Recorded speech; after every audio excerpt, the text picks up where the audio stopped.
Just before this session starts, I would very much like to say a huge thank you to the sponsors, which are JBT, Cinepower, Aviarco GSE, Textron, and DBD Communications. Ladies and gentlemen, friends, colleagues, and anybody listening in, we've got a nice treat for you today, an international pairing, and this is part of our podcast series, which is also supported by Airside International, and the focus is on GSE and ramp activity. So we've got two specialists. We've got Robert Powell, VP Technical Services, Dnata. So Rob, nice to have you on board. Hi Chris, thank you for having me. It's a great pleasure. And we've got Colin Temple, Director of Ramp Operations for Bangkok Flight Services. And again, nice to have you on board, Colin. Really appreciated. Yeah, it's nice to be here, Chris. I'm looking forward to it. Good. Now, lads, just as a quick introduction and to get everybody warmed up, what I'd just like to ask, please, is if you can just give me a little bit of background and, what you do and what your main responsibilities are. So if we can start with you, Rob. Thanks, Chris. I'm a VP for Technical Services at Dnata in the UAE, covering Dubai, obviously a well-known hub operation, but also Dubai World Central, a smaller airport with a very big cargo focus. So I look after all the maintenance activity, ground support equipment. We have around 9 workshops across the patch looking after various equipment types. But probably what's a little less well known is we also maintain all the cargo systems and material handling system within the cargo terminals, both for Dnata and Emirates, actually. Yeah. But also we do ULD maintenance, so we look after all the containers for Emirates. So quite a wide range of activity, but very very focused on the engineering side. And if I put it very simply, friends and family ask what I do. If it's got wheels and it's not an aeroplane, it's in our activity. That keeps it. Yeah, that keeps it all inclusive. Very good. Right. Thanks, Rob and Colin. Well, I suppose I could say that I run all the equipment and break it so that people like Rob can fix it. But that's really what I talk to Kevin about quite a lot. I complain about him keeping our equipment working, and he complains about me breaking it. But, my responsibility is everything on the air side for Bangkok Flight Services. We provide all services except aircraft engineering and catering. So we do everything else, and all of that, apart from the passenger side, falls under my responsibility. Okay, right. Two important boys then, eh? Now, obviously this damn crisis and epidemic, and it's just been absolutely terrible for the whole industry globally, and everybody's aware of it, and there's enough negativity and down talking. So what I just want to focus on now with you guys is the most important thing that everybody associates with aviation is safety. So now with this crisis, obviously that focus is still maintained. And what extra emphasis, if any, has been necessary during this crisis that you've had to take on board? Colin?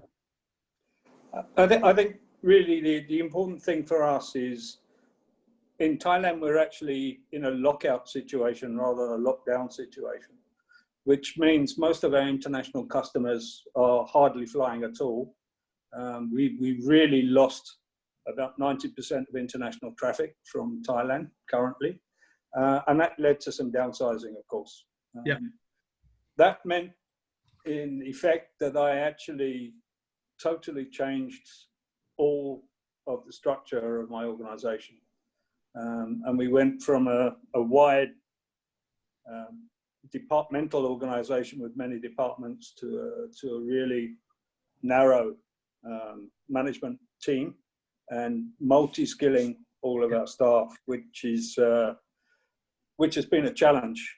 We'd already started it pre-COVID, but with the downturn in traffic, it gave us the opportunity to do a lot of training. So we're really now looking at a different style of working on the ramp than we had before. But to my mind, that will enhance safety because it's very much team orientated. So rather than having lots of individuals on the ramp all reporting on different structure lines, Now we have a team on the ramp, and hopefully they're looking not only at what they're doing, but they're also watching what the team is doing. So we should be able to make sure that we've got a better overview of safety on the ramp than we have with the previous way that we were working. So I see that as very positive. The guys are working a lot harder because as coming back, we're getting a lot of cabin load. So we're doing a lot of cabin loading, putting boxes onto seats in the cabin, and that's given us a few challenges. But on the whole, I would say I see a lot of positive coming out from the new way of working that we have because of the downsizing of the company. Yeah, no, I understand. Now, I've been using the term practical sizing so that the industry understands that the reason it's been happening is because of the obvious decrease in the numbers of equipment and everybody else associated. If there isn't enough aircraft, then everybody else has to practical size. It's not that a company is taking advantage of a situation, etc. So with that practical sizing, and now I come to you, Rob, Colin mentioned about multi-skilling. So multi-skilling, upskilling, cross-skilling, whatever terminology is necessary, that's what everybody's having to do now. And with that comes a different type of supervision and leadership. Yeah, absolutely. I think one of the things that this crisis has demonstrated is just how agile the ground handling industry can be. You know, when you look at how many stakeholders there are across the business, I think the one thing that has really struck me as coming out as a massive positive is just how well we all work together as a community, and also within our individual departments, just what we do to be agile to respond to it. So, you know, we went through a period of lockdown here in the UAE as well. But, you know, within that, freighter flights were still operating.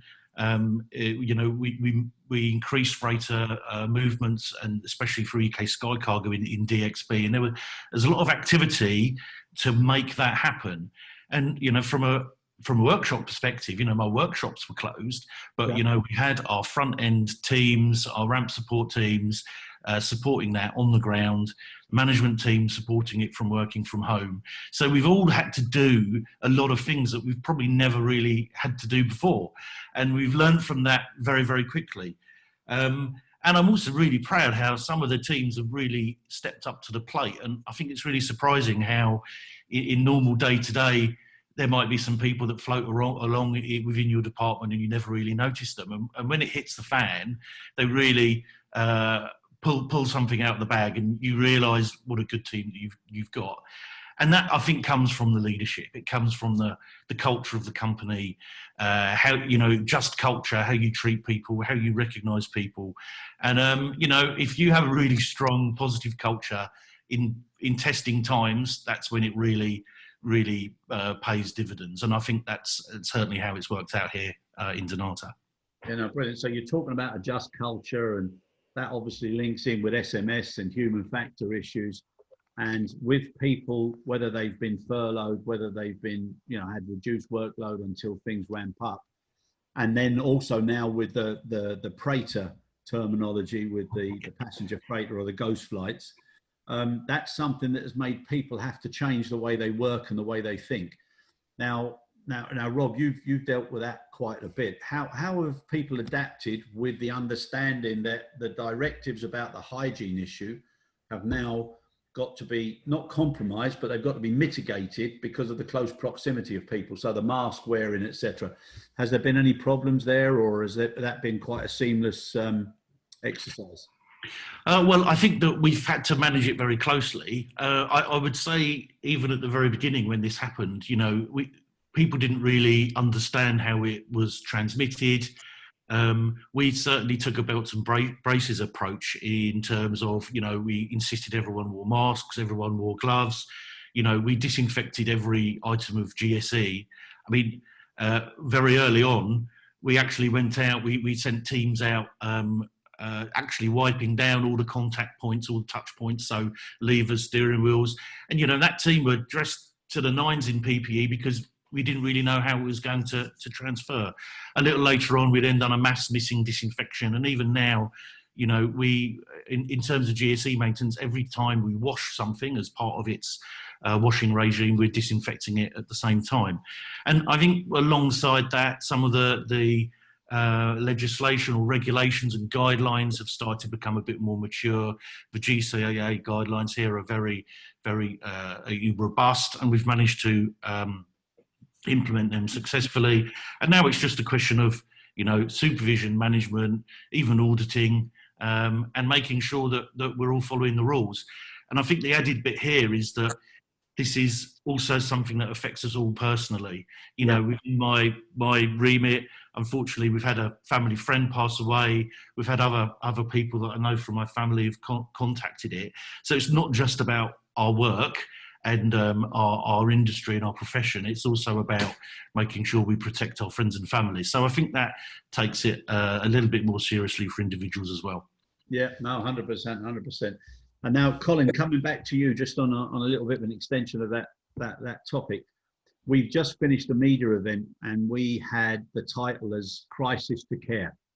And what we were doing was we were emphasising that, you know, although it's an industry that's been savagely hit, it's one that still cares about the people. And because of the amount of effort, input, and the actual cost of training people, they're to a very, very high degree. So we want to make sure that those people get a chance to come back into the industry when it's necessary. So as far as collaboration and initiatives, what we've been trying to promote is, you know, how you keep those people associated with maybe giving them access to some of the training programs or information updates, etc., so they don't feel alienated or lost if there's a chance for them to come back. You know, would you guys be up for something like that if it was done on a more central level?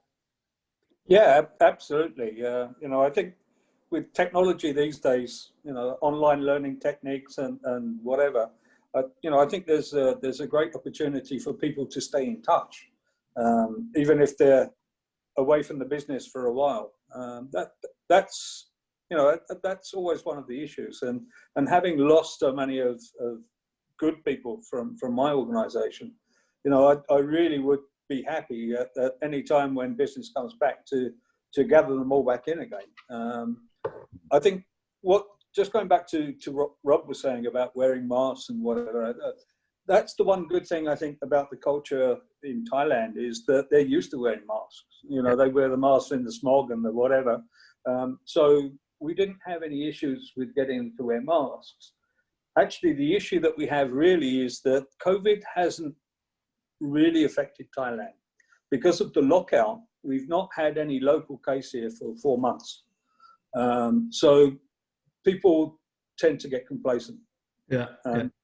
And that's the issue really, is trying to maintain, you know, the fact that when you go to the aircraft, you've got to wear your mask, you've got to wear your gloves and whatever, because they're not coming into contact with COVID on a day-to-day basis. It's not in the news every 10 minutes here like it is everywhere else in the world.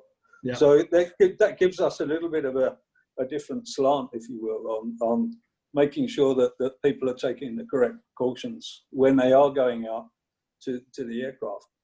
Yeah, no, 100%. I mean, it's got, you guys probably seen, but it's going crazy back here in the UK now with university students, and, you know, now they're changing the hours for pubs and clubs and everything. And it's just such a shame, because we're coming into a very tricky period, and this second wave is going to be around for at least another 5 to 7 months.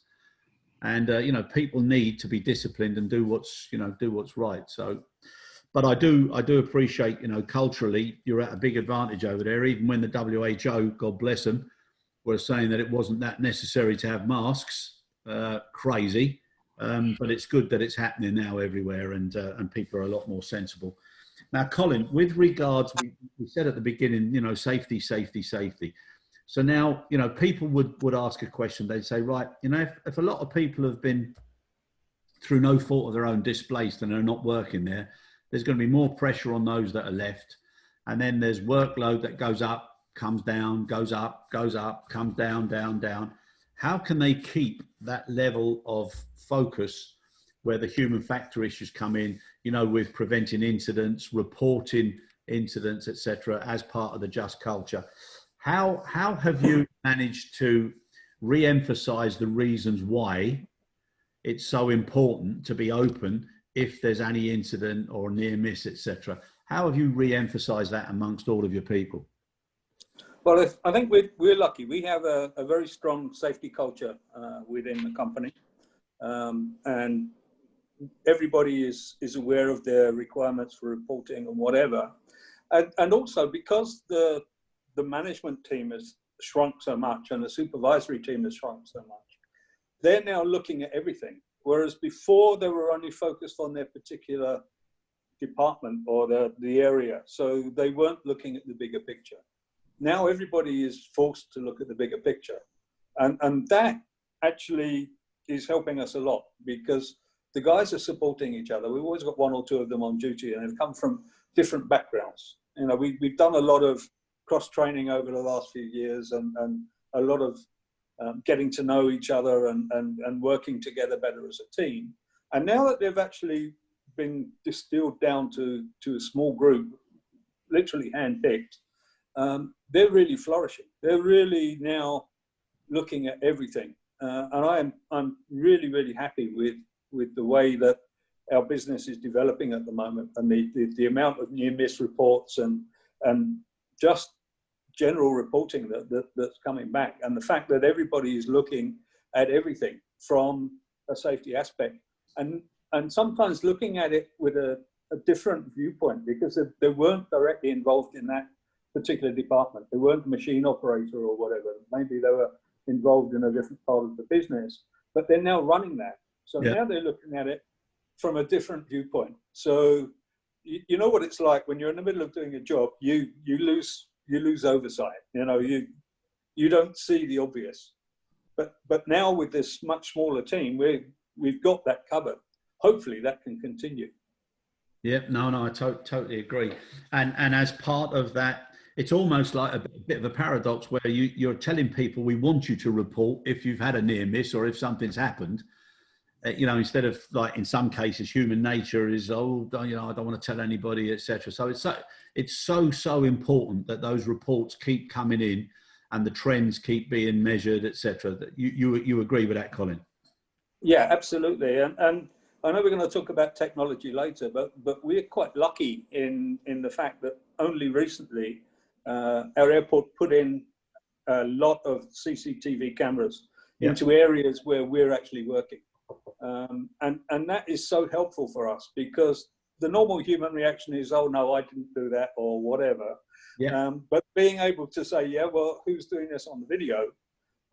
That's really helping us. And the guys are beginning to understand that we don't want to hear what they think we want to hear. We want to hear what really happened. Exactly. And the CCTV is really helping us to get this message across. Exactly. And Rob, can I ask you, you know, Colin's just touched there on an airport initiative.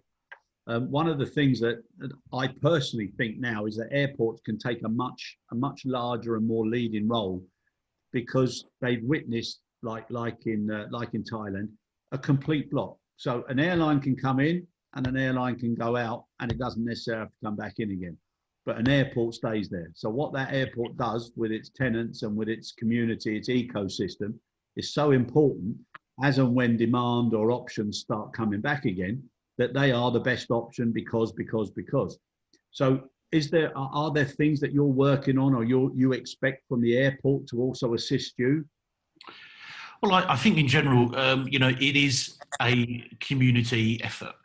And, I suppose it's fair to say, I'm sure everyone in our industry would have worked in locations where perhaps there are different layers of requirements or standards which don't always fit together. And I think it's important that they will sort of fit together like a jigsaw, and we're following the industry framework. You know, you've spoken there about, you know, the human factors. I think, human factors has really shone out a little bit, I think, because of everything that we've had to deal with. But it only really works when you link it up with things like having the just culture. So if something does go wrong, that, it's investigated properly. And, I think we've all been in that situation where there's been an incident, you need to step back a little bit and investigate it. And particularly if it's something to do with GSE. It might be a technical issue that you're not going to figure out until you really investigate it. But, you know, you've got the airport authority wanting to know what's happened, you know, and lots of people all clamouring for information. And I think it's really important to say, let's do the investigation. Let's find out exactly what's gone wrong, not make any assumptions, and then provide some detailed information about this is the situation. But also make sure that those any learnings that come out of that and any recommendations for change, they also encompass the entire community. You know, often it's always, oh, it's the driver's fault. You know, it's the driver's fault. Yeah. It might not always be the driver's fault. I mean, I am always a great believer of the built environment. You know, really simple example, Cobus is a very, very large passenger apron bus. I don't know if anyone's ever driven one, but, you know, it's quite daunting. But if the curbs don't fit the turning circle of the bus and they get curbed, that's not the driver's fault. So, and I often think that as long as we're all working together as a community, the airport authority, the operations department, the SMEs, depending on the type of incident or operation, as long as we're all working together and understand each other's, we'll listen to each other's perspective and expertise, that's when things really come together and will start to make a difference. Yeah, and that's where the collaboration comes in. The more involvement, the more better. So I agree with that. Now, Rob, another issue with new technology. You know, lots of people now are talking about these collision avoidance pieces of equipment. Are you introducing that technology into your systems? Yes, we are. I mean, obviously, you know, IATA, I think from July 18, I think it became mandatory as part of the safety AHM 913, I think.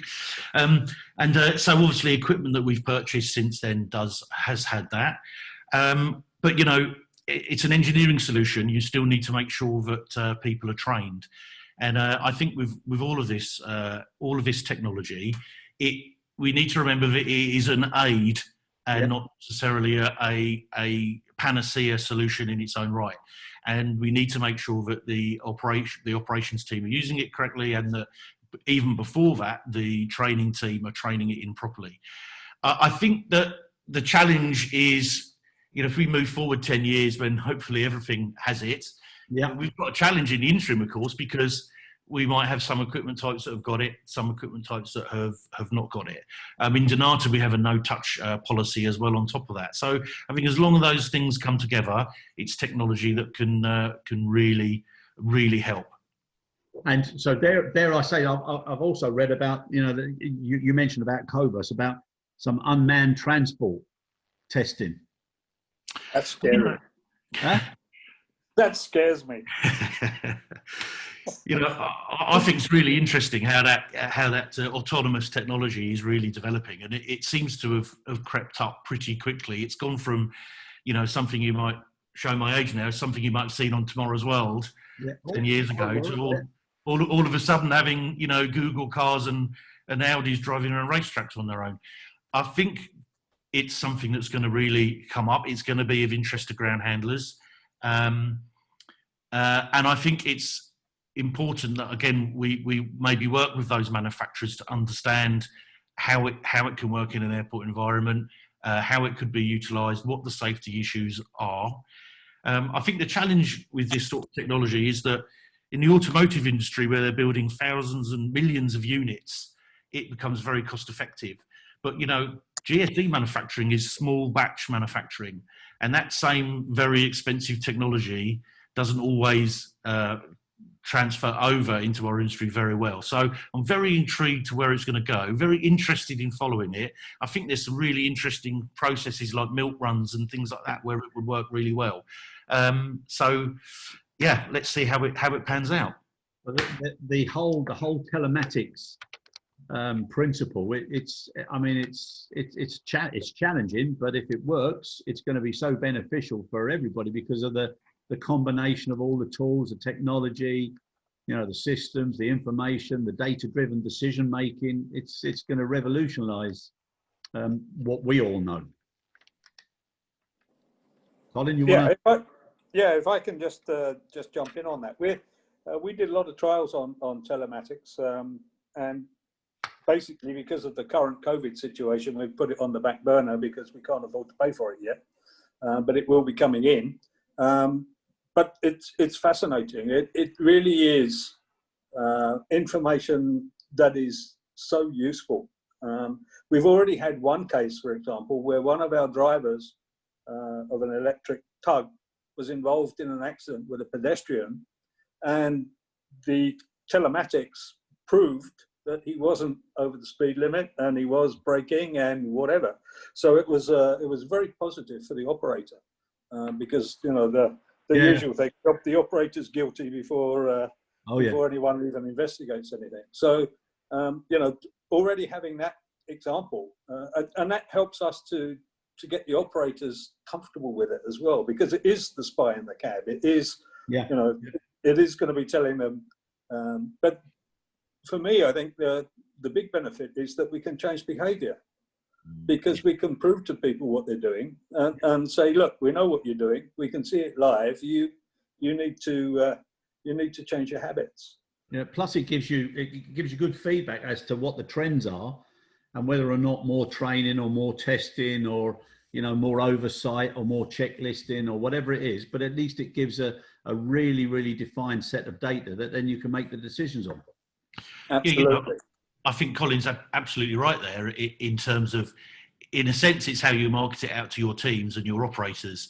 A lot of people see it as being Big Brother, but actually I see it the other way. I see it as being able to assist the driver, assist the operator, protect him if he's in a situation where he hasn't done anything wrong, and you can go back to the telematics data and have a look at it.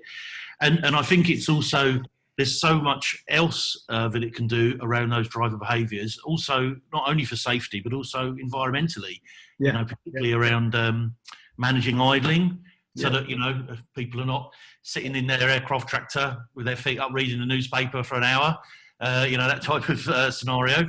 Not that happens, of course. And that all has a really big impact. So again, it's all about using that data and that information to inform the culture in the right direction. Yeah, and the more that data is shared, and the more confidence people have in it, then the better it is. And that's also an area where the airport should be interested, because all of those indicators are little signs as to how effective the airport is in managing the overall objectives of the industry and the environment and governments, etc. Exactly. I mean, we do operate telematics in Dnata, and in fact, we're just changing the system, but it's actually one which we are working in coordination with the airport authority to use the same system, because they want to look at it in terms of managing the airside vehicle fleet as a whole, looking at where accident black spots are, looking at where congestion black spots are. And so, that's maybe an example that I could give about where that collaboration between airport and handler and airline, hub airline is working pretty well. Yeah, no, exactly.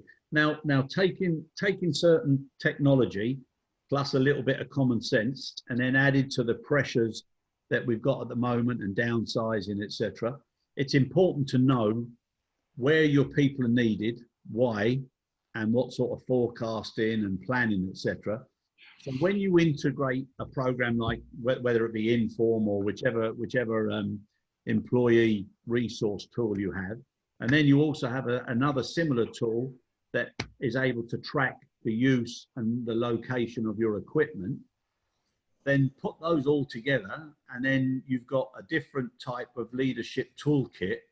How effective now do you see all of these combinations of technology coming together so that you end up giving the new, should we say I don't want to say the new normal, because I'm fed up with that term, but whatever it's going to be, the type of leader who can actually then rely on those types of technology implementation or technology support tools? Well, if I can start on that one then, Chris, I think it's a case of being able to walk before you can run. I think that a lot of these systems, they promise a lot, but you have to start somewhere. And I think sometimes the mistake is that you try and deliver too much at the very beginning. Just to install a telematic system across a fleet of say 1,000 GSE, that takes a lot of time, and you've got to understand where you're taking your signals from, how you want to measure that data. And I'm very much a believer that, you should start small, and once you get the system working, then see how it's working for you.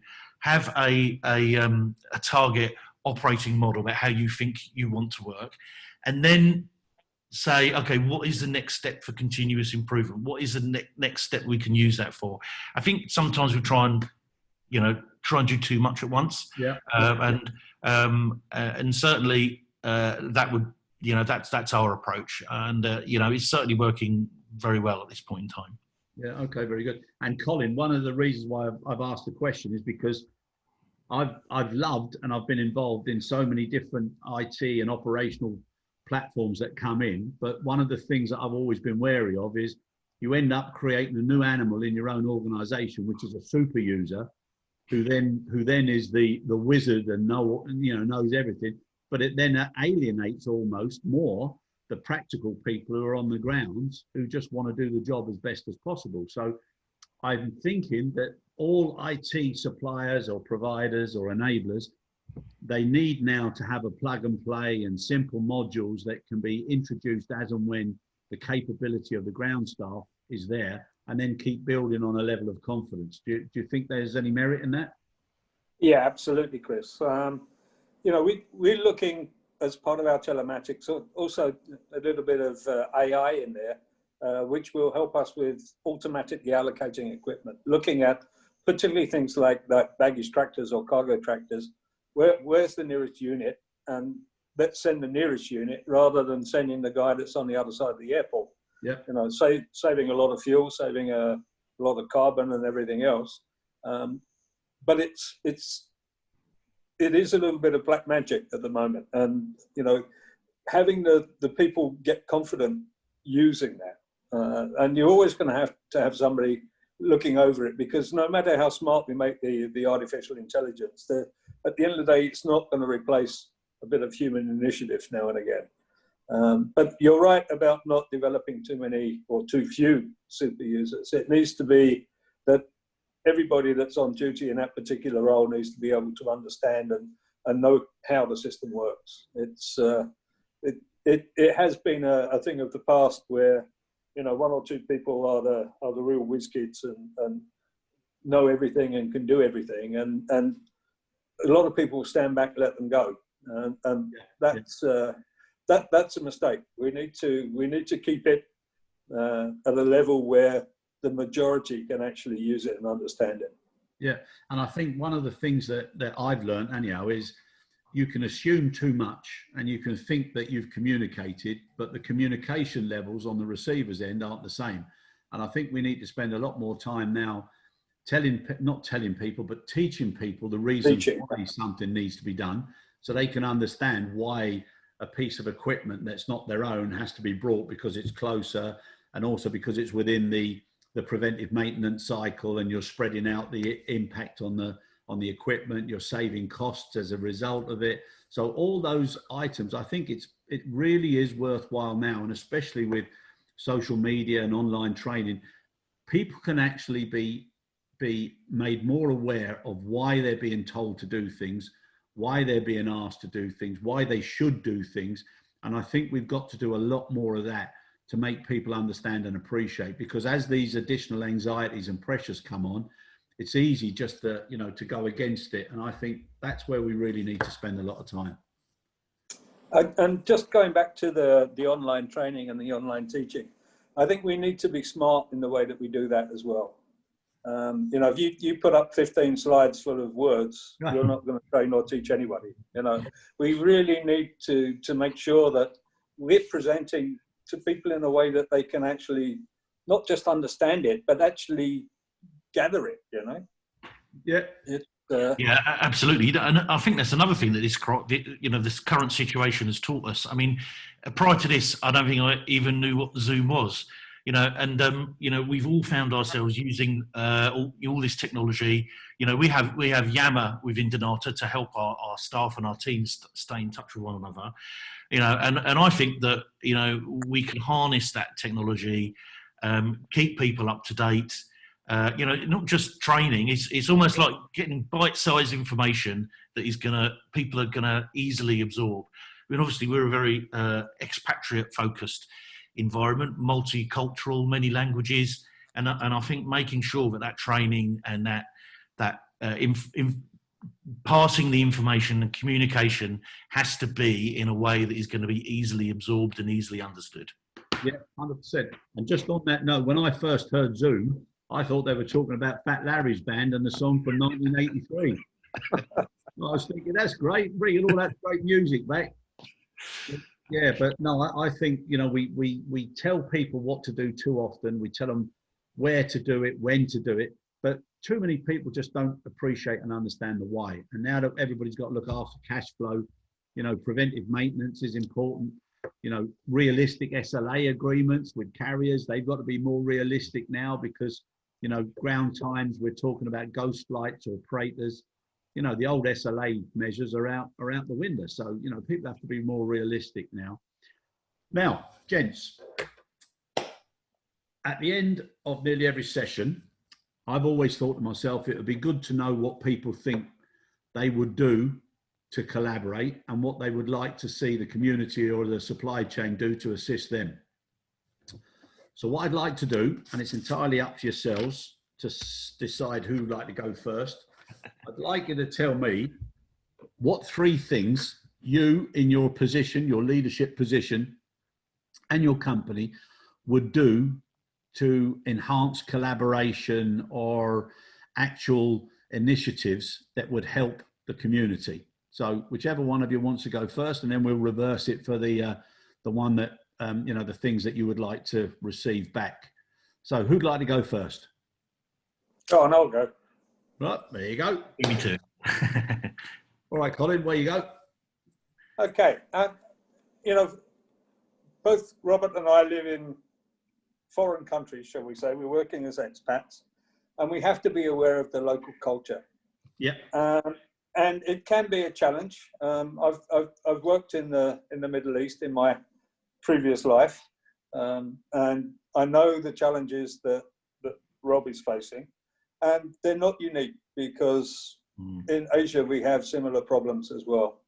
And really, for me, if we could get the regulator, and the airport authority really to understand the requirements of ground handling better so that we could work together better. It's something that all of the expats in my company are really trying to do, but we get a lot of resistance at the end of the day because we are foreigners. And there's national pride and all the other things that come in, albeit that these are people in jobs that have been appointed to that having no previous history. That's really what I'd like to do, is to make sure that we can really share our experience, to make sure that everybody can work in the common interest of the community, rather than any other vested interests or whatever that we come across in real life. The other thing is, as I mentioned on the training side, we need to really understand how we're going to get the message across to the generation of the people that we have working for us, and bearing in mind the various cultures. Particularly, as Rob said, he's got many cultures working in his organization. We don't have so many, but they all have their various different ways of doing things, shall we say. And we need really to make sure that we can find a way to get the message across in a way that is bite-sized, as you said before, that is easily digestible and easily understood by people who don't react to chalk and talk, or people that like visual things, or all the different aspects of it. And it really is important that we can get that message, and not only within our own little bit of the industry, but across the whole industry. So that there's more understanding in the role of the fueler, the role of the ground handler, the role of the airport manager and so on.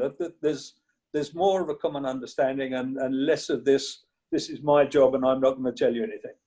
Yeah, no, okay, very good. So the other thing as well as being a lot more open and sharing data and reasons, yeah? Yeah, absolutely. I mean, you know, the amount of, shall we say, secrecy that goes on about ramp rash, you know, we all have it to whatever level or whatever degree, but trying to get some kind of industry statistic so that you can actually benchmark where you are, is often impossible. You know, I've got X amount of incidents per year or per 10,000 flights or whatever. Yeah. How am I actually doing? Yeah. You know, that would be quite nice too. Yep. Some sort of a league table or some sort of a table as to you find out where you are in the league table, but at least know what the most common areas are. Yeah, absolutely. Yeah. All right. Well done. Thanks, Colin. Right, Rob, over to you. 3 things that you would commit to, or you would subscribe to, or you would drive towards. Well, it's certainly a case of, you know, great minds think alike, because my themes are very, very much the same here. You know, I think open to provide advice and support and assistance. I think, as Colin said, sometimes maybe ground handlers are maybe, shall we say, looked down upon a little bit. Whereas actually, if you want to really know how an airport works, you talk to the ground handler. So if you want to know where the bottlenecks are, if you want to know where the accident black spots are, you know, the near miss situations, the issues with infrastructure, you know, come and ask us. We need to be much more open, maybe a little bit more assertive, perhaps, to say that these are challenges and we need help to solve them, and we're here to help you. Yeah. The second thing I think is we need to continue training and investing in our staff. You know, again, you know, yes, we got a very culturally diverse workforce, but we're becoming very generationally diverse as well. I mean, you know, the viewpoint of millennials is very much different. Yeah. You know, I mean, I'm a Gen Xer, I think that's what they call it. So, you know, we've got to make sure that we work together well as a team. So we have to understand that, provide that training. And I know you're very keen to help support people coming up through the industry and people want to go into the industry. You know, I've done an apprenticeship. You know, they're very few and far between nowadays. So continue to invest in staff, invest in training, invest in the future. Yeah. And then the other thing I think is to support that innovation and that testing, support the manufacturers. You know, they can't work in isolation because, you know, the scope and the designs, you know, won't quite fit our operation. So be open to testing and trialing equipment. You know, talk to manufacturers. Come and test things, come and try things out, but also give constructive feedback. You know, so if you say something's not working, you know, they'll take you seriously and look at why. Yeah. All right. Fair dues. Right. I'll stay with you now, Rob. Now, what things would you like the community or others, whether it be airport, whether it be regulators, whether it be representative bodies, anybody, what would you like to see in return to make your lives a little bit easier? Well, not easier, but more effective. Well, I think in a sense, my first one is mirror image of what I just said in terms of cooperation from the community, as a ground handler to offer our advice and to work together as a community. And I'd probably widen that out a little bit into the airlines as well, because whilst it is a very challenging time at the moment, a race to the bottom is not going to help anyone. Yeah. And if you want to stop damaging your aeroplanes and you want to ensure that you are, you know, operating very, very safe, and, you know, not only do you have on-time performance, but you have safe on-time performance, then you have to ensure that your ground handler is investing in training, investing in the right people, and investing in the right equipment.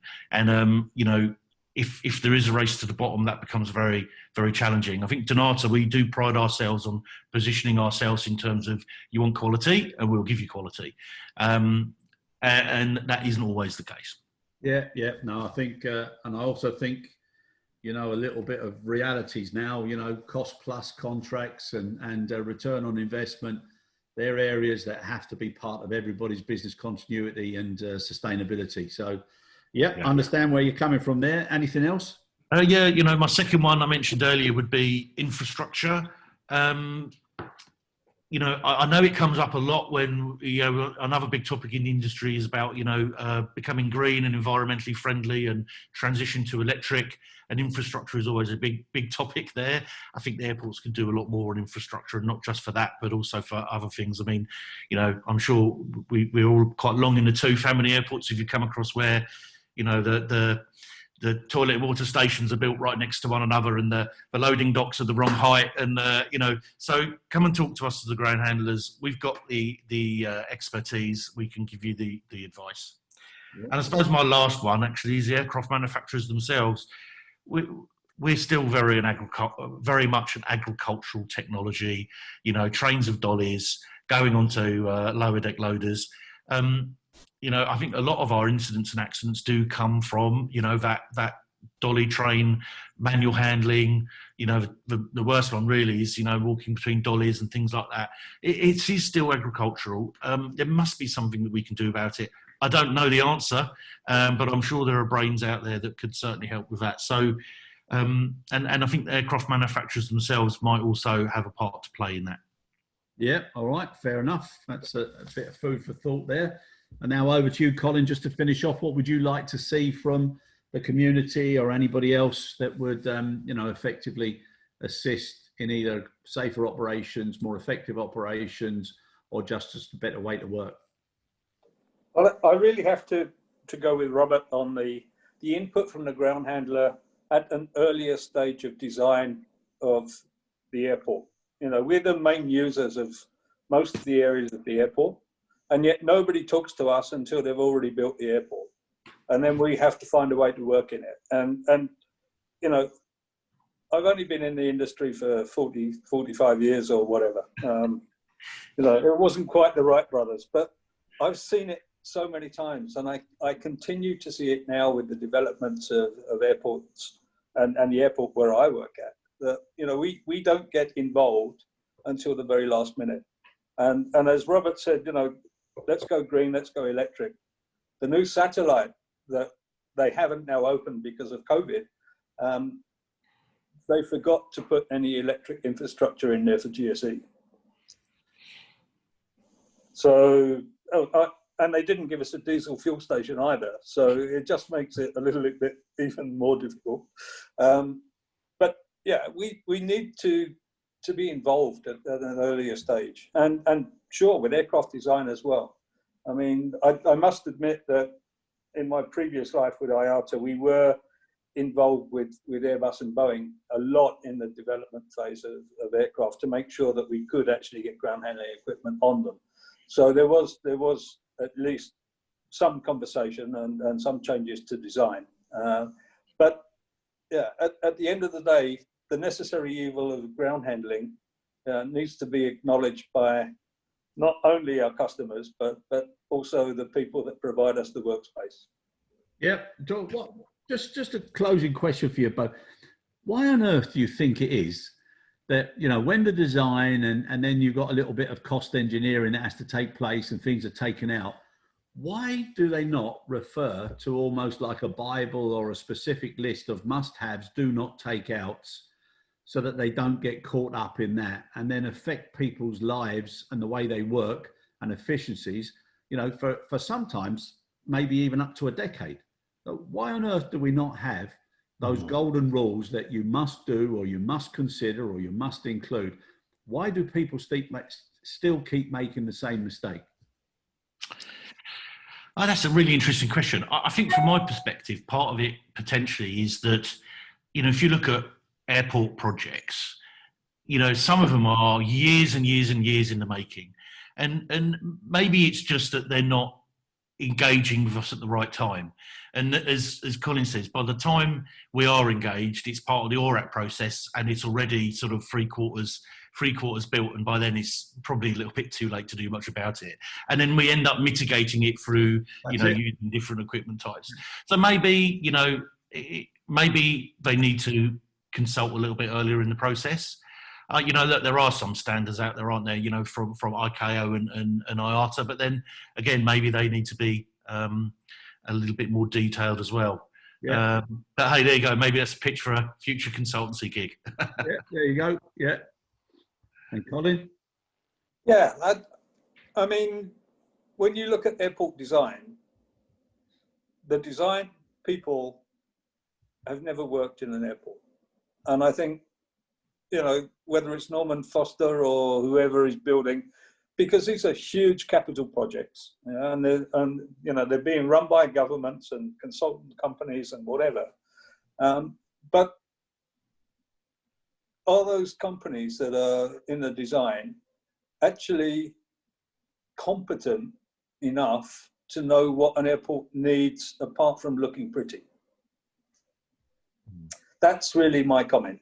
Yeah, That's a fair ending. That's a fair ending, Colin, especially from the three of us, and nobody could say we're looking pretty. But speak for yourself. with that, no, but seriously, I genuinely think, you know, especially now, every dollar, every euro, every currency cent that's been spent now, people are going to have to look at it a lot more closely and start off with what makes things work better and what gives that resilience and agility and continuity option. So who knows, maybe things will improve. But listen, lads, it's lovely to have you on board. Really appreciated it. Having knowing you both, I know that you both care. And wherever you are, there's a safe pair of hands looking after the business, which is what everybody expects. Good luck. And I think, you know, the next, like I say, 4 to 7 months is going to be very difficult for everybody in the industry. Yep. Please God, we'll all come out of it a lot better, a lot wiser, and we'll be able to bring the people back who need to come back into the industry that they love. So all the best. Thank you so much, guys. Really appreciate it. Thank you, Chris. Yeah, thanks, Chris.